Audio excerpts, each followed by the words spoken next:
Здравейте!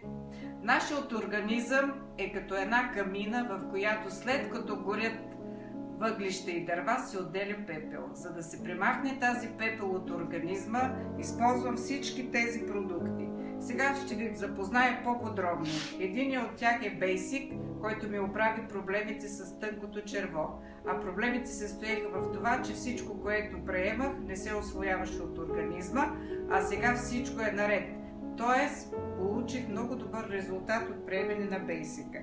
Втория продукт, който приемам, това е Activise, който го взимам преди тренировка, т.е. хода на фитнес. След фитнеса използвам Restorator, който е за спокоен и добър сън.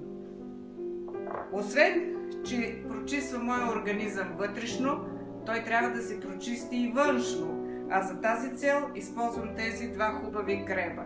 Аз се чувствам на 50 години, а всъщност съм на 63.